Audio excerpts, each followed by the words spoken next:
అంటే గిట్లుండాలి. సిగ్నల్ మొత్తం నా కోసమే కుల్లా పెట్టినట్టుంది. నీ అవ్వ బండి రేసు గుంజుడు తప్పితే బ్రేకు దొక్కుడే లేదు. దినం గంట పట్టే ప్రయాణం ఇలా 20 నిమిషాలే మామా. రోజు గిట్లుంటే ఎంత బాగుండు అని మస్తు మురిసిండ్రబ్బా. పండుగకు పల్లెకు ఓనోళ్ళంతా రోడ్లు మొత్తం ఖాళీగా కనబడే వరకు మస్తు నిమ్మలం కావచ్చు. అది నిన్నటిదానిక ఇవాళ మళ్ళా పాత కథే. 4-5 రోజులు ఊపిరి తీసుకున్న నగరంలో మళ్ళా బండ్ల మూత చాలా అయ్యింది.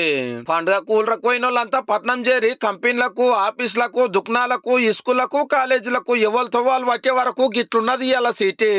ఏ ఏరియాకు పోయినా, ఏ చౌరస్తా చూసినా బండ్లు, కార్లు, ఆటోలు, బస్సులతోటి నిండినాయి. హల్కగా చెప్పాలంటే మళ్ళా ఎప్పటిలెక్కనే అయింది సిటీలో ట్రాఫిక్. ఇది హైదరాబాద్, విజయవాడ పెద్ద రస్తా 3 రోజుల సంది ఇట్లనే ఉంది.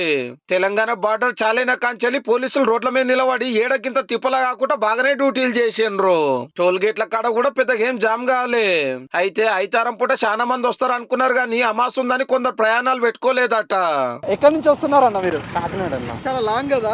అవును బ్రయ్య, ఎవ్రీ ఇయర్ వెళ్తాం. అందరు ఇదే తొవ్వల రాకుండా మిర్యాలగూడ, నాగార్జున సాగర్, మునుగోడు ఇట్లా అటు కొందరిని ఇటు కొందరి మలిపితే పెద్దగా జాములు కాకుంటే వెళ్ళి వచ్చిండ్రు. పెద్ద పెద్ద బండ్లను పక్కకు ఆపేసిరు ఇరకాటం కాకుండా. యూటర్న్ దగ్గర ఎక్కువ వెహికల్ స్టకప్ అయితే కాబట్టి 4 వీలర్ పంపించిన తర్వాత హెవీ వెహికల్స్ తీసుకోవడం జరిగింది. సంక్రాంతికి 7-8 లక్షల వాహనాలు పోయినాయని మేము అనుకుంటున్నాం. చిన్న ఇన్సిడెంట్ లేకుండా, ఎలాంటి ట్రాఫిక్ జామ్ లేకుండా. చలో ఇక ఇంకో వార్తలకు పోదాం.